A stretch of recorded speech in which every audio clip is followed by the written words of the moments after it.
Orang Bugis. Ada orang Bugis ini? Nggak ada ya? Ada? Sulawesi. Para jamaah sekalian, bapak-bapak, ibu-ibu, makanya di daerah Tanjung Atap itu banyak Pak para ulama-ulama penyebar agama Islam. Apalagi ada salah satu anak keturunan Sunan Gunung Jati ditunjuk di Tanjung Atap itu. Namanya Sayyid Umar Baginda Sari. Sayyid Umar Baginda Sari diperkirakan 1500 tahun. Tahun 1500-an. Tahun 1500-an beliau menyebarkan agama Islam pertama kali di situ, Pak. Dan alhamdulillah saya sudah berapa kali ke sana menziarahi makamnya. Dan para ulama kita itu kalau setiap kali hari ini Pak haulnya. Hari ini haulnya dibarengi dengan haulnya Kiai Bahri bin Pandang. Hari ini kalau menurut kabarnya itu. Benar ya, Pak Dia? Hari ini. Jadi ada anak keturunan Sunan Gunung Jati namanya Sayyid Umar Baginda Sari. Nah itulah berkah Allah, jasa beliau. Alhamdulillah sampai saat ini kita bisa beriman kepada Allah dan Rasulullah SAW, mendirikan tempat ibadah di pemukiman ini. Islam berdiri. Baik bapak-bapak, ibu-ibu, para jamaah sekalian, saya menyajikan kitab ini supaya kita berupaya untuk mencintai Al-Quran. Mencintai Al-Quran. Nabi SAW di dalam sebuah hadis riwayat Imam Muslim, hadis yang sahih, kata Nabi, taraktu fikum amrayn in tamassaktum bihima lam tadillu abada, kitab Allah wa sunnati. Aku tinggalkan dua hal. Kalau dua hal ini kalian betul-betul pegang, tamassaktum itu bukan hanya sekedar Nabi SAW tinggalkan saja, tapi benar-benar dipelajari, dipahami, dan diimplementasikan. Nah, kalau dua hal ini diimplementasikan betul-betul di dalam setiap aktivitas kegiatan hidup kita selama di dunia, lan tadillu abada. Jadi kalau dalam bahasa Arab itu kalau sedang ada kata lan, tidak ada kemungkinan lagi, Pak. Lan tidak ada kemungkinan lagi. Lan tadillu abada. Sudah ada kata lan ditambah dengan kata kerja simple present continuous tense atau fi'lul mudhari, lan tadillu, tidak akan pernah tersesat. Ini fi'il mudhari. Apa fi'il mudhari itu? Kata kerja yang terus continue. Simple present continuous. Nah, do you know? Yes, right. Saya suka bahasa, Pak. Makanya karena saya suka bahasa, apalagi bahasa Arab, bahasa Inggris, itu betul-betul secara tata bahasanya. Karena begini Bapak Ibu sekalian, terutama Al-Quran, di dalam hadis tadi, untuk memahami Al-Quran dan Sunnah supaya kita tidak tersesat dua hal ini, kita tuh benar-benar pahami bahasanya, Pak. Kalaulah seandainya kita tak paham bahasanya, paling tidak kita punya pembimbing guru yang memahami bahasanya. Sehingga ketika kita dibimbing untuk memahami Al-Quran dan Sunnah, kita tidak tersesat sesuai dengan hadis itu. Jangan sampai Quran dan Sunnah ini dipelajari secara otodidak, atau kita memahami Al-Quran dan Sunnah dibimbing oleh orang-orang yang tak pernah belajar. Makanya saya kaget Bapak Ibu, sepulang dari saya dari Saudi. Sepulang saya dari Saudi tahun 2020 pas corona itu, Pak, 8 Maret 2020. Karena saya di Saudi itu dari 2012 ujung sampai 2020 tinggal di Saudi itu. Saya kaget dapat kabar Indonesia ini sudah gawat darurat pemahaman-pemahaman yang banyak bermunculan sekarang, Pak. Banyak pemahaman di Indonesia ini yang sudah banyak bermunculan kenyelenehan-kenyelenehannya itu. Nah, ketika saya dapat informasi kenyelenehan-kenyelenehan itu sebenarnya digaungkan oleh orang-orang yang tak paham agama sebenarnya. Ketika direnungi, ini senada dengan hadis Nabi Shallallahu Alaihi Wasallam. Karena di zaman sekarang ini akan muncul sesuai dengan hadis Nabi, sayati ala zamanin, akan tiba nanti di suatu masa kathratul khutbah wa qalilul ulama. Banyak orang yang pandai berbicara, khutbah, pandai berbicara, wa qalilul ulama, tapi wong yang banyak berbicara ini sebenarnya tidak paham. Jadi kelihatannya keren, Pak.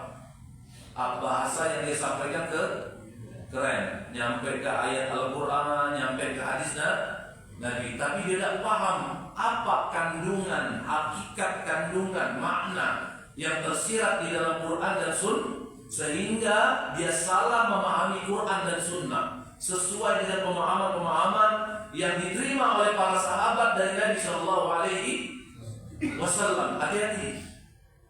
Makanya saya bawa kitab ini sebagai bimbingan untuk kita dalam memahami Al-Quran. Nah, makanya dalam ini namanya kitab At-Tibyan. At-Tibyan itu bayan, penjelasan-penjelasan tentang etika para pendaku, para pembawa, para pengajar, para pembelajar Quran. Jadi etika ini harus dipelajari oleh yang memahamkan kita akan Quran dan yang kita belajar Al-Quran kepada orang yang membawa pemahaman Al-Quran itu. Makanya bapak-bapak, ibu-ibu, hati-hati di zaman sekarang ini sudah mulai banyak macam bermunculan. Apalagi Gus Bahak itu, saya beberapa kali jumpa dengan beliau, hati-hati, kita harus berusaha melindungi, mengcounter para umat Nabi minimal di jemaah kita, Pak. Jangan sampai umat Nabi jemaah kita salah berguru. Pastikan gurunya itu bersanad bermata rantai. Ya. Laulal isnad, kalau bukan adanya sanad mata rantai, laqala man syaa ma syaa, kata Al-Imam Ibnu Mubarak. Sanad itu bagian daripada agama. Kalaulah bukan karena sanad, laqala man syaa ma syaa, maka pasti banyaknya orang yang berbicara yang bukan urusannya, yang kaitannya dengan agama, sehingga banyaknya orang-orang yang tersesat. Apalagi sampai memahami Al-Quran dan Sunnah hanya sebatas terjemahan. Wah, banyak sekarang ini cuma sebatas terjemahan. Makanya saya kaget disampaikan ketika ngobrol dengan guru kami almarhum Ustaz Kiai Haji Nawawi Lenci. Ibu, jangankan untuk mengajarkan Quran, saya belajar Quran dengan Kiai Haji Nawawi Lenci itu, belajar Fatihahnya hampir 2 bulan selesai. Fatihah apa itu, Pak? Makanya saya bingung, apalah yang salah dari Fatihah aku ini? Sebenarnya tidak salah, kata Kiai Nawawi Lenci almarhum rahimahullah ta'ala. Sebenarnya bukan salah, tapi guru itu ingin melihat berapa besar kesabaranmu dalam menuntut ilmu. Karena menuntut ilmu itu, Pak, bukan dalam kurun waktu yang cepat. Ada nama kita namanya ta'limul muta'allim. Belajar ilmu agama itu tidak hanya didukung dengan biaya, adanya guru, tapi harus sabar karena waktunya tidak sebentar. Makanya saya turun gunung ini setelah belajar belasan tahun, Pak. Jadi turun naik gunung dulu baru tuh. Nah di zaman naik hari mengaku-ngaku turun gunung padahal belum pernah sempat naik gunung. Jadi orang yang tak pernah naik gunung belajar kepada orang yang tak pernah naik gunung. Kan banyak sekarang ini, hati-hati. Na'udzubillah min dzalik. Tapi tidak perlu kita terlalu menghabiskan energi, memusingkan kepala, karena memang sudah zamannya, Pak. Kita memang resah, khawatir, boleh. Tapi paling tidak kita harus wanti-wanti, menjaga-jaga, minimal di dalam keluarga kita jangan sampai pemikiran kita, pemahaman kita mengikuti orang-orang yang salah dalam pemahamannya. Salah dalam pemahamannya, dalam memahami Quran dan Sunnah. Memang Nabi SAW wariskan kita Quran dan Sunnah. Tapi cara memahaminya itu harus betul-betul benar, sesuai dengan pemahaman Nabi, para sahabat, para salafun salih, dan para ulama-ulama dan guru-guru kita yang tersambung kepada mereka. Jadi jangan ini Quran pun hati-hati nih, terjemahan terus diinterpretasikan, ditafsirkan dengan akalnya sendiri. Padahal 1400 tahun yang lalu Nabi pernah berpesan, "Man kadzdzaba 'alayya muta'ammidan falyatabawwa maq'adahu minan nar." Siapa yang berdusta atas namaku. Berdusta di sini bukan hanya sekedar sebatas membuat hadis-hadis palsu, tapi berdusta di sini menyelewengkan maksud apa yang sudah disampaikan oleh Allah dan Rasul, sehingga menyesatkan banyaknya muslim, umatnya Nabi sallallahu alaihi wasallam. Apa kata Nabi? "Falyatabawwa maq'adahu minan nar." Maka persiapkanlah bangku di dalam neraka jahanam. Hati-hati Bapak Ibu sekalian. Allahumma inna na'udzubika min fahmis su'. Kita berlindung kepada Allah Subhanahu wa taala dari pemahaman-pemahaman yang sesat. Makanya kalau belajar Al-Qur'an, belajar sunnah, cari guru ahli tafsir, Ibu. Bu, kata Kiai Nawawi, orang ini paham Quran atau tidak, pertama kali yang dilihat dan didengar adalah bacaan Qurannya dulu. Kalau bacaan Qurannya tidak fasih, meleset, jelas dipastikan kata almarhum Kiai Nawawi tidak pernah belajar dia.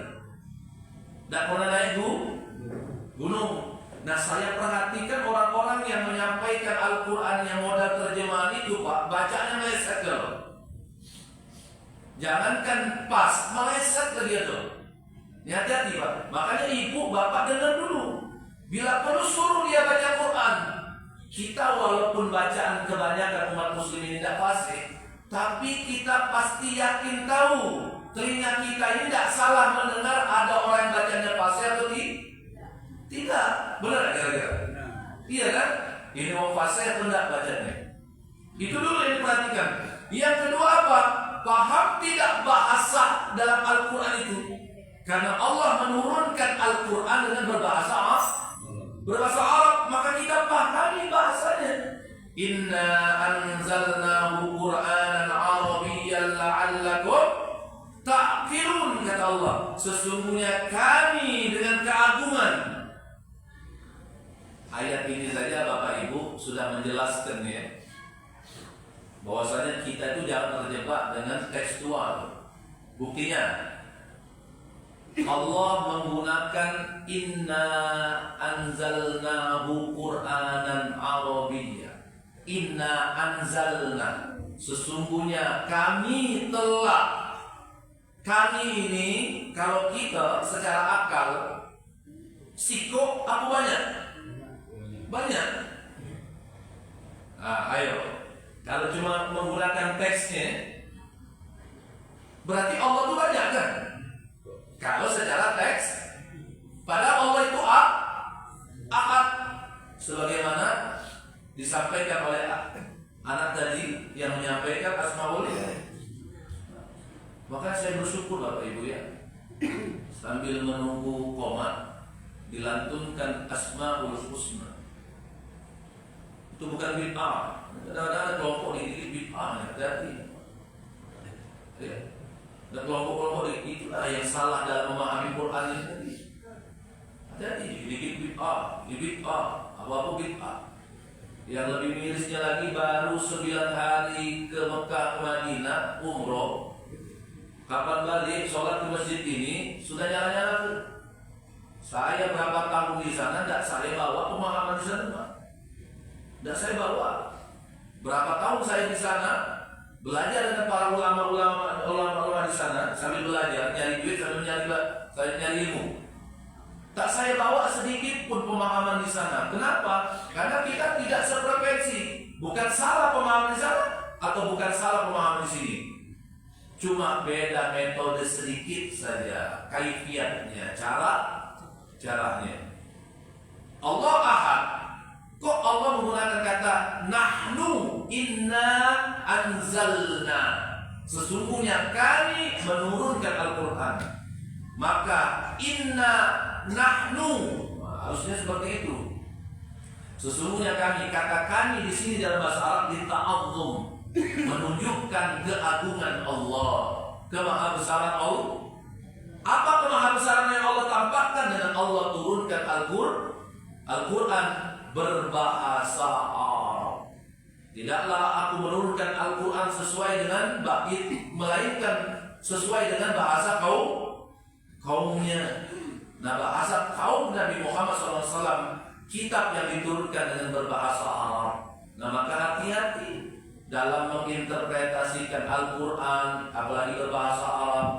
Terjemahan itu, Bapak Ibu sekalian, itu tuh perpindahan bahasa, bukan kandungan ayat. Paham ini? Terjemahan itu cuma perpindahan bahasa.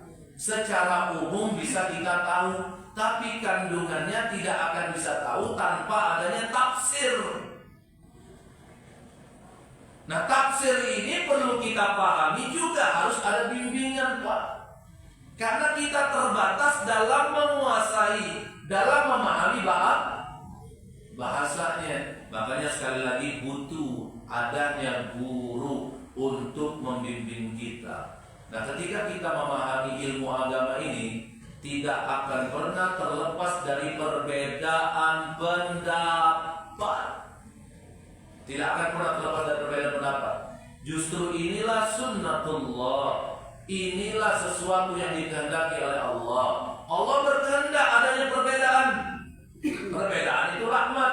Jadi kalau ada yang tidak suka dengan adanya perbedaan, maka orang ini pada hakikatnya tanpa dia sadari tidak menghendaki kehendak Allah Subhanahu wa ta'ala. Nah, ibu-ibu para jamaah sekalian, maka sajian kitab ini, ya, ini karya daripada Al-Imam Nawawi, bukan Kiai Haji Nawawi dan bukan, tapi Imam Nawawi. Imam Nawawi ini seorang ahli fikih, ahli hadis, ahli tafsir, bahkan diberi gelar Al-Allamah, Al-Muhaddis, Al-Faqih, Al-Hafiz. Jadi hafiz ini bukan hanya sekedar hafiz Quran yang kita tahu, Pak. Kalau ulama sudah ada gelarnya Al-Allamah, Al-Hafiz di pangkal sebelum namanya, maka orang ini ahli tafsir, ahli hadis, banyak ribuan hadis, puluhan ribu hadis, bahkan ratusan ribu hadis yang dia kuasai, yang dia hafalkan itu. Kalau dulu Bapak Ibu sekalian, orang belajar dengan waktu yang cukup lama, sampai Imam Nawawi ini, para jamaah sekalian, Imam Nawawi ini kan wafatnya sekitar umur 45. Terjadi silang pendapat, ada yang mengatakan 46 tahun, ada yang mengatakan 45 tahun. Masih muda, Pak. Wafat dalam keadaan tidak menikah. Saking sibuknya belajar, memahami ilmu agama. Yang anehnya ketika ditanya oleh para gurunya itu, para muridnya itu, Ya guru, kenapa sampai saat ini engkau belum menikah? Padahal banyak karya-karya beliau di dalam kitab-kitab fikih itu menjelaskan perihal masalah keutamaan menikah. Ketika ditanya seperti itu, apa jawaban Imam Nawawi? Nikah itu apa? Seolah-olah beliau itu tak tahu apa itu nikah. Padahal di dalam kitab-kitab itu yang menjelaskan tentang keutamaan menikah. Sampai beliau menjawab dengan pertanyaan, apa itu nikah? Saking beliau tidak tahu apa itu nikah. Kenapa?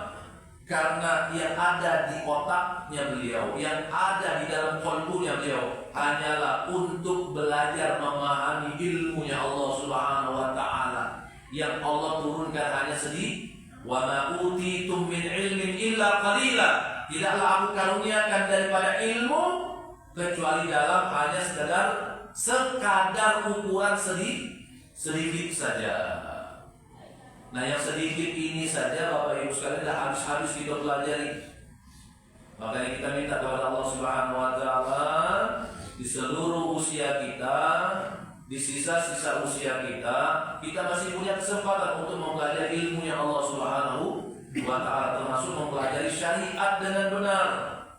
Perihal masalah sholat, perihal masalah bersuci, perihal masalah hukum-hukum, perihal masalah bermuamalah, ambil Al-Quran, ambil hadis sesuai dengan pemahaman yang disampaikan oleh para ulama, bukan hanya comot sendiri, diambil sendiri Al-Quran, diambil sendiri hadis, dicomot tanpa dipertanyakan terlebih dahulu, sebagaimana perintah Allah, fas'alu ahla dzikri in kuntum la ta'lamun. Bertanyalah kalian supaya paham.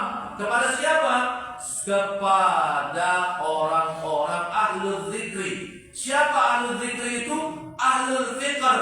Siapa ahlul fikr itu? Al-alim, orang-orang yang berilmu, tentunya yang memiliki ketersambungan mata rantai yang jelas dari guru ke guru ke guru, dari para ulama ke para ulama. Nah, jadi jangan sampai kita belajar agama ini tidak tahu guru kita siapa gurunya. Paling tidak kita jelas tahu siapa orang ini belajar kepada siapa. Contoh, saya punya guru, salah satu di antaranya Kiai Haji Ahmad Idris Kailani. Kalau di Palembang ini Pak, yang sudah meninggal belasan tahun yang lalu, Kiai Haji Ahmad Mukhtar bin Umar Thayyib. Itu guru fikih saya pertama kali itu Pak. Kiai Haji Ahmad Mukhtar bin Umar Thayyib, atau yang sering kita dengar Ustaz Ahmad. Nah, kalau Bapak Ibu sering dengar dulu ya, Ustaz Ahmad di Tigo Baru ya Pak. Nah, itu guru fikih saya pertama kali saya belajar fikih. Masih banyak guru-guru saya yang di Indonesia ini dan guru-guru saya yang ada di Saudi. Nah, walaupun saya berguru di Saudi itu, tapi saya tak bawa pemahamannya karena pasti tidak sejalan dan tidak mau saya paksakan. Saya menggunakan amalia yang background saya bermadzhab Syafi'i, makanya bisa selaras, bisa sefrekuensi, bisa sejalan di tiap-tiap masjid yang ada di Palembang pada umumnya, pada khususnya. Para jamaah sekalian, bapak-bapak, ibu-ibu rahimahullah. Nah, jadi tujuan kita belajar kitab ini untuk belajar etika adab dalam memahami Quran. Nah, belajar terus kita Pak, bukan hanya sekedar membaca Al-Quran, tapi merenungi makna yang terkandung di dalam Al-Quran. Kalau bahasa dalam Al-Quran ada tadabbur, afala yatadabbaruna Al-Quran. Tapi tadabbur ini harus benar-benar. Tadabbur itu perintah Allah. Bahkan Allah mengatakan, apakah kamu tidak merenungi kandungan-kandungan daripada ayat Al-Quran itu? Afala yatadabbaruna Al-Quran. Renungi ayat itu. Nah, mentadabbur ini harus dibimbing Pak. Jangan merenungi sendiri, buka Quran terjemah, merenungi. Khawatirnya ketemu ayat-ayat mutasyabihat, ayat-ayat yang kalau dia tidak ditafsir, tidak ditakwil oleh para ahlinya, kita nanti salah pemikiran. Contohnya di dalam surah Toha ayat 5, Ar-Rahmanu 'alal 'arsy istawa. Allah beristawa. Ini kalau cuma nyomot terjemahan, nanti menganggap Allah duduk di arsy. Bahaya ini. Ini kan ada kelompok-kelompoknya itu. Yang saya sebutkan kelompok majolas ini Pak. Hati ini. Padahal Allah nyatakan laisa kamitsli syai'. Allah tidak bisa diserupakan dengan sesuatu apapun. Allah tak butuh tempat, Bapak Ibu. Allah maujud. Allah ada bila makan, tanpa adanya tempat. Sebelum arsy Allah ciptakan, Allah sudah jauh lebih dahulu ada, dan Allah sudah ada sebelum Allah ciptakan kata ada. Dah sampai di situ, tidak usah dipikirkan, pusing Pak Allah itu. Iya Ibu, Allah sudah ada sebelum Allah ciptakan kata ada. Dah sampai di situ kan? Jangan diingin lagi Pak. Nanti orang berpikir Allah dari mana? Bagaimana Allah terbentuk? Nah sampai di situlah akal kita dibatasi oleh Allah. Dan kita tidak usah lagi bertanya-bertanya. Makanya pertanyaan seperti itu dalam syariat dilarang. Ya, aina Allah, di mana Allah? Tidak boleh Pak ditanya.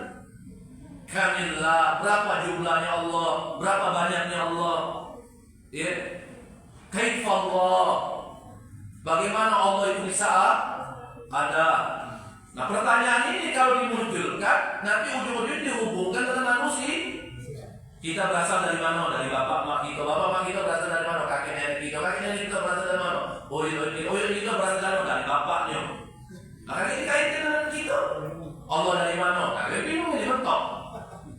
Maka jangan dijabarkan lagi karena memang dibatasi oleh Allah Subhanahu wa taala akal kita. Ya. Nah, ini etika kita dalam mempelajari Al-Qur'an harus ada. Etika itu juga harus dimiliki oleh orang-orang yang mengajarkan ilmu Al-Qur'an.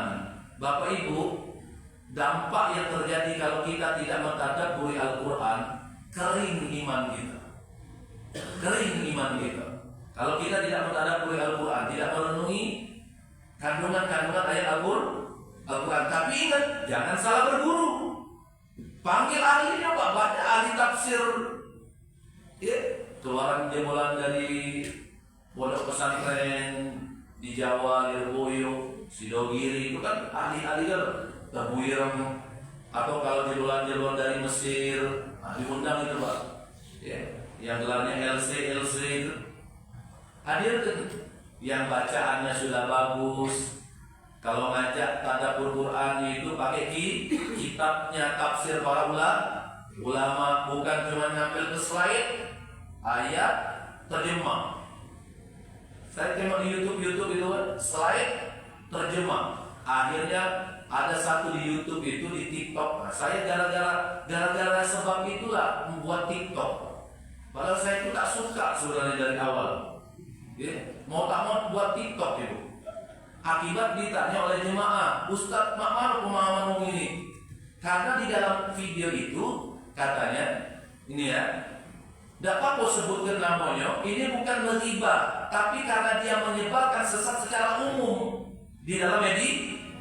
Ibu tengok di YouTube, di TikTok atau di media sosial kalau ketemu yang namanya Syekhul Karim. Nah, Syekhul Karim. Orang ini notabene belajar ilmu agama yang tidak tahu nyantri di mana dan sebagainya, tidak tahu. Berguru dengan siapa? Tahu tidak apa kesesatan yang beliau sampaikan itu? Katanya, saya heran kenapa banyak umat muslim ini yang memahami Al-Qari'ah. Al-Qari'ah itu sebagai hari kiamat. Lah tidak salah, itu benar hari kiamat. Tapi dia terjemahkan Al-Qari'ah itu adalah pembaca Al-Quran. Beda bos. Al-Qari'ah dengan Al-Qari'ah. Yang satunya pakai hamzah, yang satunya pakai ain. Kalau pakai ain artinya Al-Qari'ah, maknanya itu hari kiamat. Hentakan. Al-Qari'ah, Qari'ah, hentakan. Kalau pakai hamzah yang membaca. Nah ini orang nih, Pak, yang saya sebut ini salah satu. Nggak tahu kalau di Palembang ini ada nggak model-model kayak itu, cuman slide terjemahan. Terus anehnya itu, lucunya itu ada yang tukang baconya, nah, tukang baconya, Pak. Yang baconya malah lebih fasih bacanya. Ya, budak-budak yang disuruh lebih fasih bacanya daripada wong yang ngajar ke ada Quran itu. Ya hati-hati bahkan para jamaah sekalian. Karena di Indonesia ini memang sangat ramai, Pak, aliran-aliran sesat. Dan ingat, memahami Quran itu harus dibantu dengan kalamun Nabi, dengan hadisnya. Jadi menafsirkan Al-Quran pakai bantuan alat namanya hadis Nabi. Bagaimana Nabi memahami Al-Quran, memahami ayat, terus pemahaman ini disampaikan para ahli tafsir yang mengerti bahasanya dan disampaikan kepada kita hingga kita dapat memahami kandungan ayat maupun hadis walaupun itu berbahasa Arab. Di para jamaah sekalian, bapak-bapak, ibu-ibu, ya, mudah-mudahan kita ini dijaga dari pemahaman-pemahaman yang seperti itu. Jangan sampai salah dalam belajar agama, apalagi mempelajari Al-Quran dan Sunnah. Karena menurut informasi di masjid ini sudah dihadirkan narasumber yang punya kapabilitas. Ya, punya kapabilitas, punya ilmu. Nah, manfaatkan waktu kita mengambil bagian daripada ilmu-ilmunya Allah yang diambil daripada guru-guru yang dihadirkan di sini. Ya, supaya kita bisa melaksanakan ibadah dengan benar. Supaya kita tahu hukum syarak dengan benar, bisa bermuamalah dengan benar. Kita harus akui kita ini fakir dalam ilmu. Kalau kita fakir dalam ilmu dan mengakui hal tersebut, maka kita tidak perlu gengsi dalam belajar ilmu agama. Ini himbauan kami Bapak Ibu sekalian. Saya tidak ada maksud sedikit pun dan maksud yang jelek, enggak. Saya ingin mengajak Bapak Ibu jangan sampai salah belajar. Kalau kita salah belajar, nanti ujung-ujungnya salah dalam mempelajari, salah dalam belajar, salah dalam mengambil ilmu, dalam mengambil ilmu dari orang-orang yang tidak jelas keilmuannya, salah mata rantainya dan lain sebagainya. Karena ya itu tadi, karena memang sudah zamannya akan banyak bermunculan orang-orang yang dia itu menduduki daripada panggung-panggungnya para ulama, Pak. Jadi memang orang yang alim, yang berilmu itu tidak hanya sekedar ini, jubah atau gamis ini, Pak. Bukan Bapak Ibu tak boleh pakai gamis, ittiba' sunnah, mengikuti sunnah. Jangan setelah saya sampaikan ini dengan salah paham, lagi ujungnya adalah pakai gamis lagi. Pakai gamis. Ya, saya suka Pak pakai gamis. Kenapa saya suka pakai gamis? Ya bukan hanya sekedar mengikuti sunnah Nabi, cuma lemah langsung nyorok deh, Pak. Pakai celana nyorok sudah selesai. Kalau kita pakai sarung itu kan agak lepit dulu, nak tarik dulu. Tapi kalau pakai gamis langsung pakai. Ya. Maksud saya, keilmuan seseorang bukan letak daripada gamisnya yang panjang, ya, atau imamannya, ya, atau imamah yang ngelilit di sini, ya. Bukan di situ letak keilmuan. Lihat Gus Baha itu, Pak. Gus Baha itu tampilannya sederhananya, sarungnya tidak mahal, Pak, tidak sampai 100.000. Karena saya menyaksikan sendiri, Pak, tak sampai 100.000 sarungnya itu. Bajunya koko putih biasa, peci naik sedikit, ada jambul ini, beliau itu. Tapi ilmunya, masya Allah, Allah titipkan dengan luas, Pak. Makanya saya iri dengan orang-orang yang seperti itu. Saya tak lagi iri dengan orang-orang yang diberikan nikmat dari sisi dunia, tapi lebih ke arah orang-orang yang soleh dan berilmu. Tapi tak cukup berilmu juga. Kalau berilmu tapi dia tak soleh, tak mengimplementasikan ilmunya, hampa, ya, tidak bermakna, tidak bermanfaat. Saya pengennya itu mencari ilmu bermanfaat, mempelajari Al-Quran bermanfaat sesuai dengan hadis Nabi.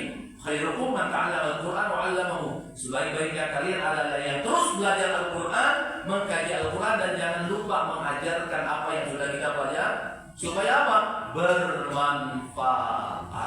Karena hidup ini yang dicari adalah kemanfaatannya, Pak. Bukan hanya sekedar kuantiti banyaknya. Banyak orang yang mempunyai ilmu, mempunyai harta benda dan lain sebagainya, tapi tidak memiliki manfaat dan tidak memberikan manfaat buat orang-orang di sekitarnya. Ya. Tidak ada kemaslahatan untuk orang-orang yang di sekitarnya. Apalagi di akhir zaman ini disibukkan ilmu tersebut sebagai alat untuk berdebat di zaman sekarang ini, Pak. Berdebat boleh kalau memang kepepet, Bapak Ibu sekalian. Misalkan ada yang suka buat rusuh di masjid ini, misalkan, Pak, ya. Dia tak setuju, tak sejalan dengan pemahaman kebiasaan yang dilakukan di masjid ini. Nah, kita undang dia untuk berdiskusi, berdebat, boleh. Kalau memang orang ini sudah buat vokal, buat rusuh. Tapi kalau untuk berdebat yang perdebatan ilmu itu sebenarnya tidak perlu dinaikkan, tidak perlu dimunculkan, dan ini tidak benar-benar urgen sifatnya dan tidak perlu kita permasalahkan. Karena kenapa? Perdebatan yang tidak urgen itu akan membuat perpecahan di kalangan umat Nabi Shallallahu Alaihi Wasallam. Kita ini harus menjaga ittihad, persatuan dan kesatuan kita. Terlepas banyaknya perbedaan pendapat, selagi perbedaan pendapat itu tidak keluar daripada tuntunan syariat Quran dan sunnah Nabi Shallallahu Alaihi Wasallam. Nah, jadi para jamaah sekalian, sebagai penutup, saya akan sampaikan sebuah hadis Nabi Shallallahu Alaihi Wasallam. Ini tentang kemuliaan, fadilah, keutamaan orang-orang yang mempelajari Al-Quran, mempelajari serta membaca Al-Quran, istiqomah membaca Al-Quran.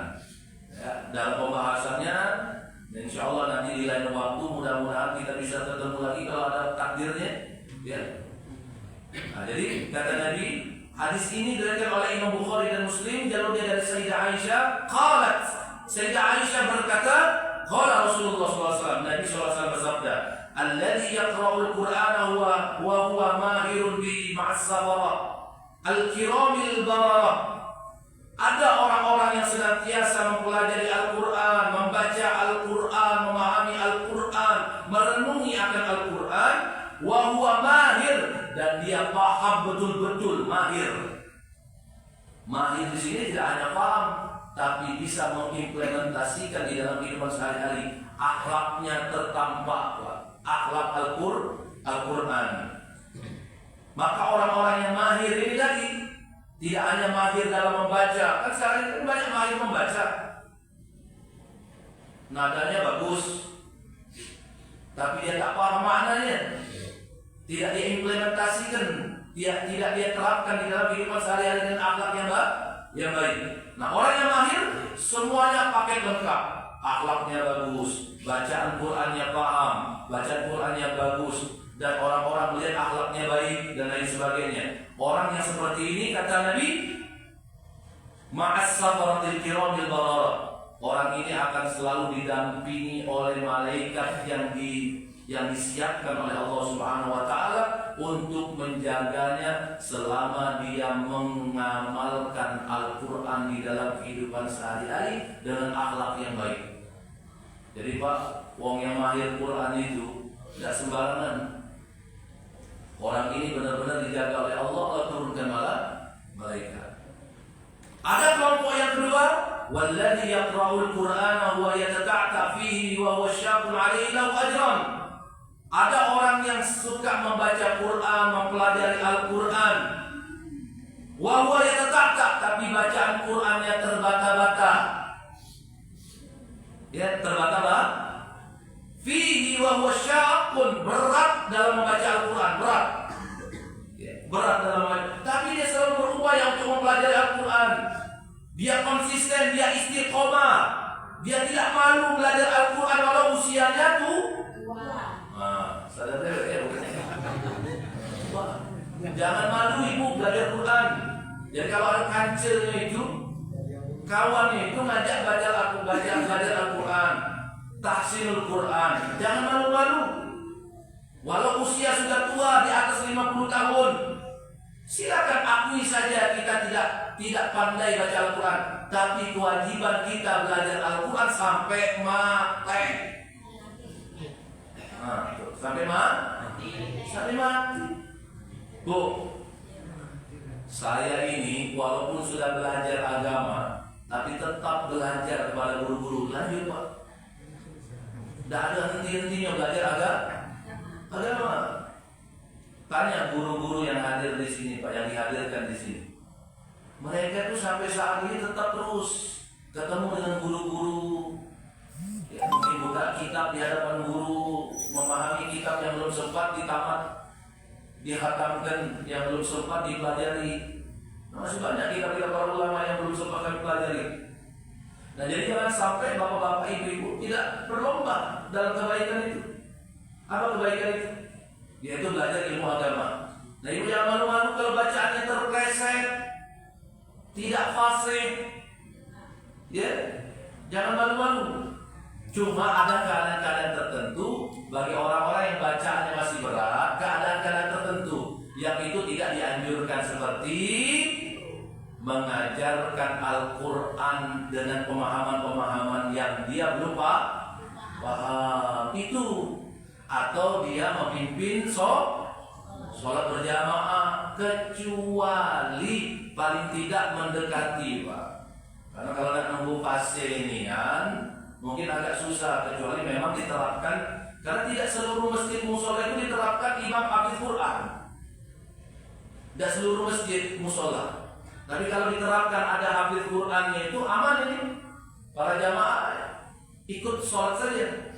Ya, tidak perlu repot-repot memposisikan diri jadi imam. Nah, sebelum adanya imam-imam yang ditetapkan seperti ini, ya paling tidak mendekati bacaannya, alhamdulillah. Cuma ada upaya untuk belajar, mentaksin, membenahi, mengislah. Karena jadi imam sholat ini Pak, mohon maaf Bapak Ibu sekalian, memang ada syarat-syaratnya. Cuma jangan dibuat takut dengan syarat-syaratnya. Kadang-kadang suka dibuat takut ini. Nah. Ujung-ujungnya katanya jadi imam buruk di sini. Lanjut. Saling dorong. Kapan dia mau jam 6? Kita sholat. Lanjut. Siapa yang mendekati?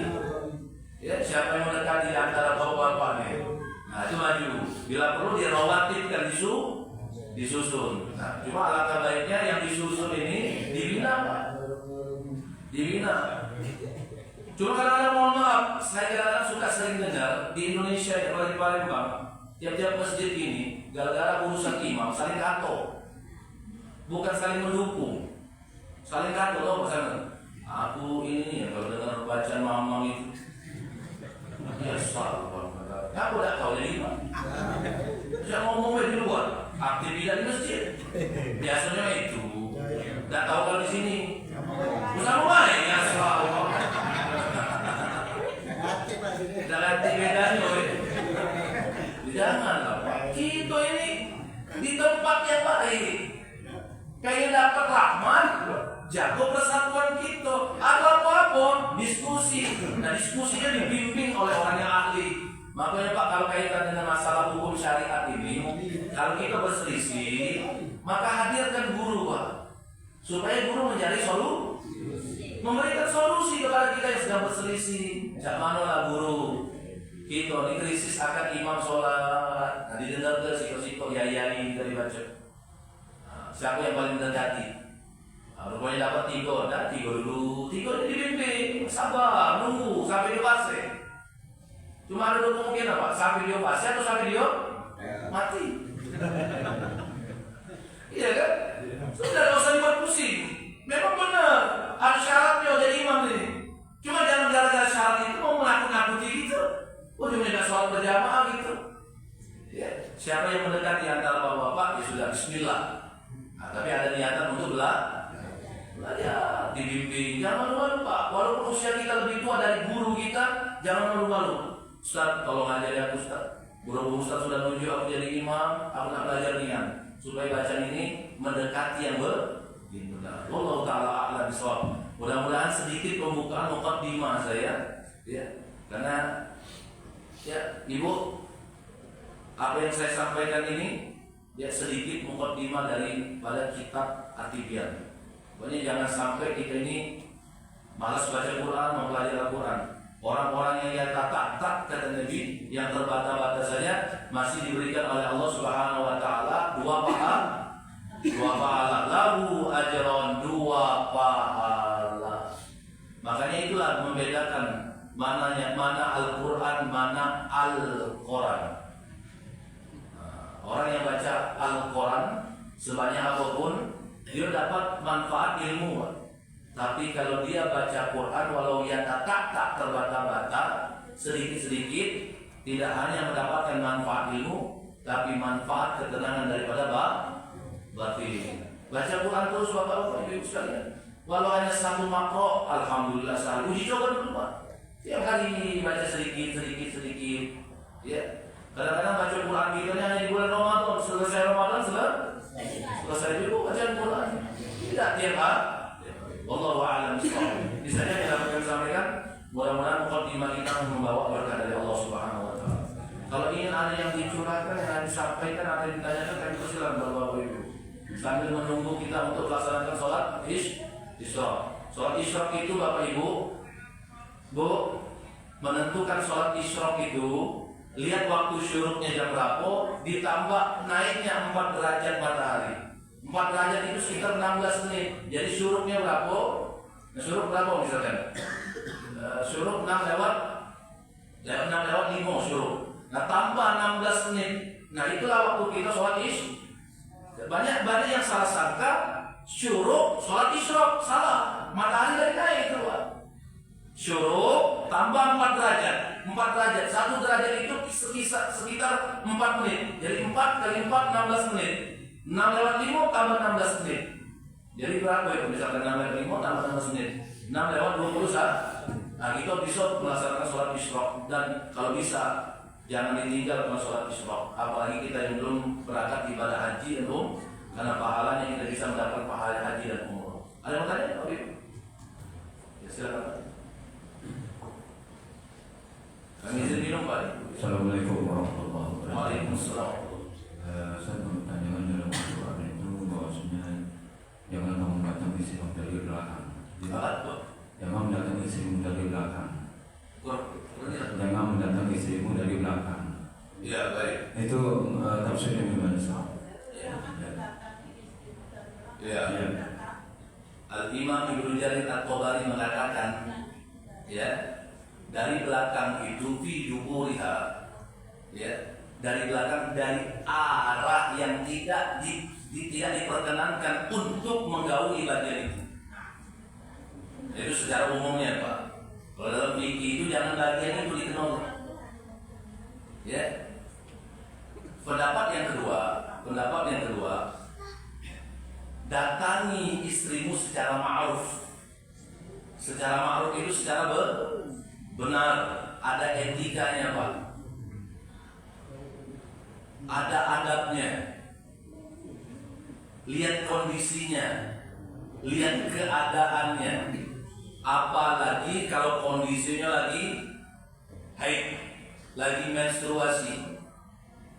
Kita harus mendatangi istri itu dengan adab, dengan etika, dengan cara yang santun,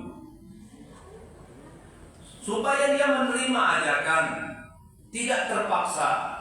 Kadang-kadang mohon maaf, kita sebagai suami ini tidak bisa lihat kondisi ketenangannya, jiwanya, batinnya. Kalau bahasa kerennya moodnya Ibu, langsung mencolek gue, langsung mentepak gue.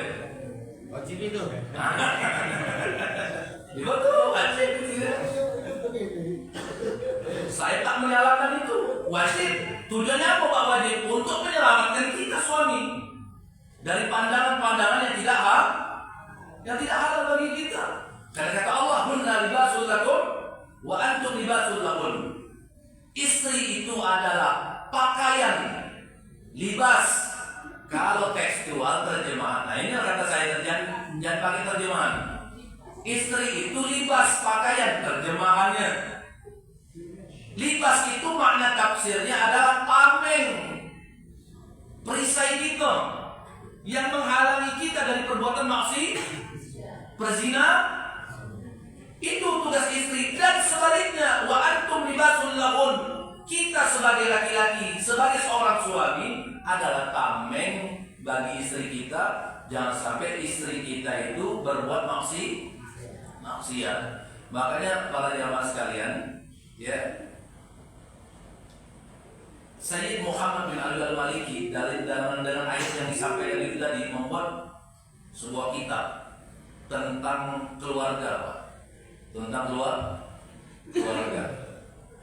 Termasuk ada bab membahas tentang bagaimana cara kita bercinta, berhubungan suami istri menurut sesuaikan daripada kebutuhannya.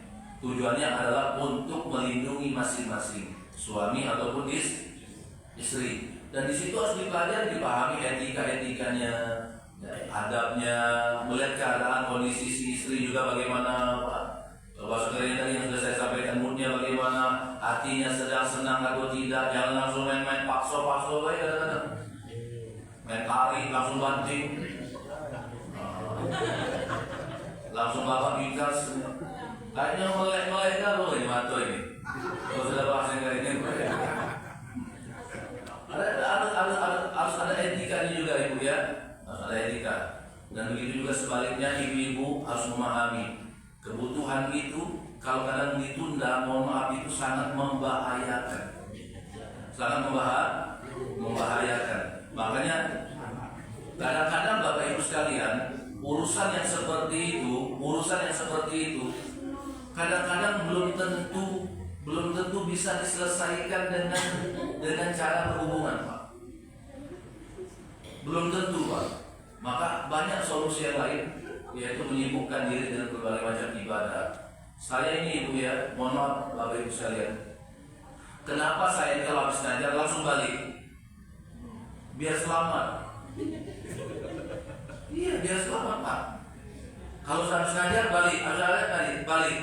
Tidak ada waktunya lagi saya kayak dulu nongkrong, ngopi bareng sama teman-teman, bukan masanya lagi.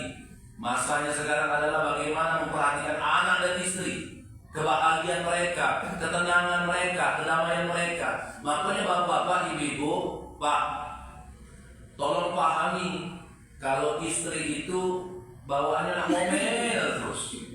Gini kita nak keluar, wajar baik ngomel, Pak. Gini nak keluar rumah, Ya. Tapi ibu-ibu juga jangan suka menghalang-halangi ketika suami sedang suntuk. Karena banyak yang dipikirkan oleh suami ibu. Ya, rekening listrik, rekening ledeng, cicilan jilbab ibu.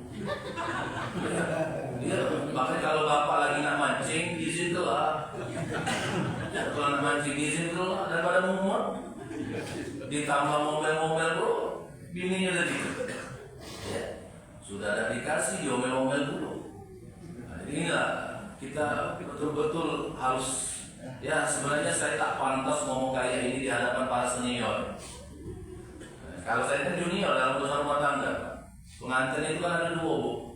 Ada pengantin baru, pengantin bau. Pengantin bau kalau ini. Maksudnya pengantin baru ini minta ilmu dan pengantin bau. Karena pengantin bau banyak pengalaman ilmu rumah tangga. Nah itu kata para ulama, Al-Imam Ibnu Jarir At-Tabari, datangi dari belakang pertama, yaitu posisi bagian itu jangan didatangi, Pak. Ya, pokoknya seperti itulah. Karena kita tidak bisa secara vulgar menyebutkannya. Yang kedua secara makhluk, lihat kondisi hatinya. Karena hubungan seperti itu kalau didasar dengan hati yang sama-sama menerima, sama-sama suka, sama-sama damai, maka akan jadi ibadah, Pak. Tapi kalau salah satunya menggerutu, tak mood dan sebagainya, ya tidak akan adanya kedamaian dalam hubungan itu, Pak. Walaupun di situ mohon maaf timbul adanya kenikmatan belum tentu adanya kedamaian hati, ketenangan hati. Tapi ketenangan hati biasanya didasari dengan rasa kenikmatan dan lain sebagainya. Bagi yang bujang mohon maaf baik karena pertanyaan yang harus dijawab. Ya, mudah-mudahan yang bujang juga mendapatkan jodoh dari Allah Subhanahu. Ya.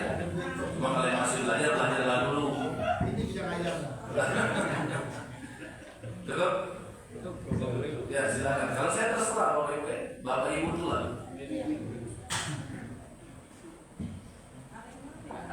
Ustaz, ini Ustaz, dan belakang. Tidak depan ini. Assalamualaikum warahmatullahi wabarakatuh. Waalaikumsalam. Bapak Ibu mohon maaf namanya ini waktunya. Ustaz, kita sering mendengar sesuatu, ambil yang baik, tinggalkan yang jelek. Jadi tadi sehubungan dengan yang Ustaz ingatkan, ada suatu kelompok-kelompok yang kita khawatirkan dari segi pembelajaran agama. Misal ada satu kelompok bisa memotivasi untuk kita rajin sholat di masjid. Kita dulunya jarang-jarang sholat asar, sholat zuhur di masjid. Sementara ada satu kelompok yang rajin ke masjid, jadi masjidnya sering ramai. Itu salah satu yang maksud saya yang positif. Kemudian ada lagi kelompok yang Al-Quran, misalnya orang berefek pada orang yang biasanya menghibah, akhirnya tidak menghibah lagi. Orang yang pelit akhirnya bisa bersedekah, bisa berbagi. Artinya ada sisi positifnya. Itu bagaimana Ustaz? Terima kasih. Assalamualaikum warahmatullahi wabarakatuh. Baik. Kalau dari sisi positif, begini Bapak Ibu sekalian, tidak selamanya pernyataan ambil yang baik, tinggalkan yang buruk itu ada benarnya. Bisa jadi benar kalau memang tidak keluar daripada acuan bimbingan dari para ulama. Yang jadi permasalahannya, kita tahu itu baik atau tidak dari sisi mana? Nah, itu yang harus kita pertanyakan. Oke, kami sebutkan salah satu contohnya adalah sholat berjamaah yang suka digaungkan oleh kelompok. Tidak hanya kelompok tertentu. Sholat berjamaah itu tidak hanya didasari oleh satu kelompok, enggak. Walaupun memang menurut kebiasaan ada kelompok-kelompok tertentu yang membiasakan sholat berjamaah. Kadang-kadang itu dijadikan bahan jualan. Supaya apa? Supaya bisa mengikuti pemahamannya. Jadi bahan jualannya. Seolah-olah itu menganggap orang yang tidak mengikuti pemahaman itu tidak pernah membiasakan diri untuk sholat berjamaah. Tapi ini jadi PR juga Bapak Ibu sekalian. Bagi kita min ahli sunnah wal jamaah ini, sholat berjamaah itu dianjurkan. Apalagi dilaksanakan di dalam masjid seabdol-abdolnya tempat. Maka saya berupaya untuk melaksanakan sholat berjamaah. Dan alhamdulillahnya tetap istiqomah sholat berjamaah. Apalagi terbantu dengan saya ngisi tausiah, ngajar. Ya setiap hari saya ngajar di berbagai macam tempat masjid atau musola. Jadi alhamdulillah terjaga sholat berjamaah saya. Tapi ada juga waktu-waktu kosong dan strategi saya memilih tempat rumah yang dekat dengan masjid. Cuma yang jadi pertanyaan sekarang, banyak orang yang dekat dengan masjid cuma nak ke masjid juga. Balik lagi hidayah ini Pak Ibu. Masjid sudah berdiri megah kayak ini juga tidak datang, sudah nyaman. Ini AC ini kalau dinyalai kalau Pak menggigil gitu. Dari tadi aku merasakan dingin kan gitu Pak. Apa mungkin AC-nya masih baru? Sudah dikurangi Ustaz. Sudah dikurangi kan? Iya. Namiko Pak. Untung hidup cuma Namiko ya. Kasian ini. Jadi kita tengok dulu yang positif itu yang bagaimana dulu Pak. Nah masalah yang misalkan orang yang mengajarkan Al-Quran, gara-gara dia mengajarkan Al-Quran, kita senang bersedekah, kita tidak senang lagi menguji orang dan sebagainya, gitu ya. Pertanyaannya, kita senang bersedekah secara aturan diajarkan atau tidak? Iya, secara aturan diajarkan. Cuma hanya sekedar sedekah saja. Sedekah itu Bapak Ibu ada aturannya. Sedekah dibagi dua, ada sedekah wajib, ada sedekah sunnah. Sedekah wajib, sedekah sunnah apa bedanya Pak Ustaz? Sedekah wajib ada aturan waktu, ada ketentuan yang melaksanakan, ada ketentuan yang ada ketentuan ukuran. Itu sedekah wajib. Contohnya apa? Zakat. Nah, sedekah sunnah tidak ada ketentuan, terserah. Tapi ingat, mau sedekah wajib, sedekah sunnah ada syarat lagi. Perhatikan ring-ringnya Pak. Ring pertama keluarga dulu. Dikasih tahu nggak seperti itu? Kebanyakan enggak Pak. Akhirnya kita loyal sedekah, tapi keluarga kita masih melarat. Keluarga kita masih susah. Padahal kalau memang dia ngajak kita belajar Quran benar-benar, perbandingan sedekah dan hadis benar-benar Pak ya. Al-Quran dipahami dengan ilmu hadis. Sedekah itu kalau kita perhatikan ring-ring yang utama, perbandingannya alal aqarib 100.000 banding 1 Pak. Kita bersedekah dengan orang yang susah di tempat yang jauh, dengan keluarga yang paling dekat yang susah, perbandingannya nilainya 100.000 banding 1. Jauh gak kira-kira? Nah ini kadang-kadang tidak disampaikan. Ujung-ujungnya untuk apa? Sedekahnya tadi, sedekahnya untuk sekarang ini ya banyak yayasan. Untuk ini nggak salah, karena sedekah. Ya, sedekah tetaplah baik. Tapi ada yang mesti kita utamakan. Yang pertamanya siapa dulu? Yang pertama keluarga. Taruhlah bapak-bapak, ibu-ibu ini keluarga cendana. Jadi katik keluarganya yang susah lagi. Nah, ring yang kedua itu siapa? Tetangga. Rupanya ibu-ibu ini nggak katik tetangganya yang susah lagi. Siko pun nggak katik, karena ibu-ibu ini, bapak-bapak ini tinggal di perumahan elit. Nah, ring yang ketiga siapa? Bahasa kerennya sekarang besti. Siapa besti itu? Kancil kita nih yang itu Pak. Yang kita lagi dalam susah dia ada, dia support kita, dia dukung kita dengan segala kemampuan dia, dengan keikhlasan dia. Pada saat Allah putarkan roda kehidupan, keadaan dia sedang ini Pak. Ini dulu yang diperhatikan, kali dulu yang jauh-jauh itu. Ya. Nanti dulu yang jauh-jauh itu.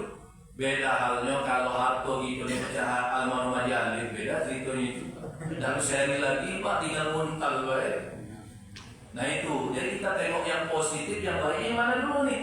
Makanya para jamaah sekalian, kebiasaan guru-guru kami kalau mengajarkan memahami Al-Quran dan Sunnah, apalagi yang berkaitan dengan sholako dan lain sebagainya, itu dikaitkan diiringi dengan ilmu fikihnya Pak. Pemahaman ilmu hukumnya dulu. Apalagi kan Ustaz, dengan saya memahami Al-Quran dibimbing oleh orang tersebut, saya tidak membunyikan orang lain. Pertanyaannya, membunyikan mana dulu? Ada dalam ilmu agama itu namanya bab tahdzir. Tahdzir itu menyentil seseorang yang melakukan kenyelenehan, yang menabrak nilai-nilai syariat. Kalau riba itu dipahami tidak boleh ngomong bohong, para ulama terdahulu tidak pernah mentahdzir. Kalau logikanya seperti itu. Nah, kenapa para ulama-ulama terdahulu mentahdzir seseorang yang berbuat kenyelenehan? Apakah ini dianggap riba? Bukan, mentahdzir menyentil supaya orang yang nyeleneh ini diluruskan, dibenahi. Nah, riba yang bagaimana dulu? Kayak saya menyampaikan hari ini Pak ya, tentang kenyelenehan orang-orang yang menyesatkan. Ini bukan riba namanya, tapi mentahdzir mereka supaya jangan sembarang-sembarangan menyampaikan ilmu agama yang mereka sendiri itu sebenarnya dalam tahap pembelajaran, masih dalam tahap pembelajaran. Maka sekali lagi hati-hati bapak-bapak, ibu para jamaah sekalian. Yang lebih bagus itu benar-benar hadirkan ulama. Makanya melihat ulama itu benar-benar dia paham agama, lihat bagaimana. Pertama ciri-cirinya, bagaimana cara dia membaca Al-Quran dengan baik, paham Al-Quran tidak hanya sebatas terjemahan, tapi pakainya Pak, penjelasan para ulama, para sahabat, pakai tafsirnya para sahabat, tafsirnya para ulama-ulama mufassir, para tafsir, banyak tafsir, At-Tabari, Qurtubi, Jalalain, ya, Sofatul Tafasir dan lain sebagainya, banyak itu yang kami pelajari dulu. Ya, tapi kalau orang-orang ini belum paham, sebenarnya harus belajar dulu, Pak, bukan untuk mengajar. Ya, dan kebanyakan seperti itu. Wallahu taala a'lam bishawab. Mudah-mudahan Allah jaga kita semuanya dari orang-orang yang memiliki pemahaman yang akan mengeluarkan kita daripada penyimpangan. Tetap ambil kebaikan dari sisi positif, kebaikan dari orang tersebut kalau memang tidak melenceng daripada aturan-aturan syariat. Tapi ada keadaan-keadaan tertentu yang sebenarnya kita harus paham orang ini belum layak untuk menyampaikan agama. Ya, walaupun yang dia sampaikan mungkin menurut akal kita positif, belum tentu menurut para ahlinya dia positif. Makanya untuk menakar orang ini ahli atau tidak, ya para ahli. Para ahli ini Pak, bukan menurut pemikiran kita dalam menilai orang-orang tersebut. Kalau kita mau menilai orang-orang itu nilainya atau tidak, hadirkan para ahlinya, Pak. Kalau kita menilai dengan akal kita, maka kita tidak tahu ini ahli atau bukan. Nah, hadirkan, disimak, ahli menyimak tersebut. Wallahu a'lam bishawab. Bisa lihat para jamaah sekalian, mudah-mudahan bermanfaat. Mari sama-sama kita tutup dengan baca suratul Fatihah al-Hadi wa ala kulli suratul hadratin Nabi Rasulullah Mustafa Muhammad sallallahu alaihi wasallam. Sirrul Fatihah. Bismillahirrahmanirrahim. Alhamdulillahirabbil alamin arrahmanir rahim. Maliki yaumiddin. Iyyaka na'budu wa iyyaka nasta'in. Ihdinas siratal mustaqim. Siratal ladzina an'amta 'alaihim ghairil maghdubi 'alaihim waladdallin. Rabbana zalamna anfusana وإن لم تغفر لنا وترحمنا لنكونن من الخاسرين. اللهم بارك لنا في شعبان وبلغنا رمضان وأعنا على الصيام والقيام وتلاوة القرآن واحفظنا يا الله من الذنوب والآثام يا أرحم الراحمين. صلى الله على سيدنا مولانا محمد وعلى آله وصحبه وبارك وسلم. الحمد لله رب العالمين. تقبل الله منكم منا ومنكم تقبل الله وإياكم أجمعين. والله الموافق إلى أقوم الطريق. ثم السلام عليكم ورحمة الله تعالى وبركاته.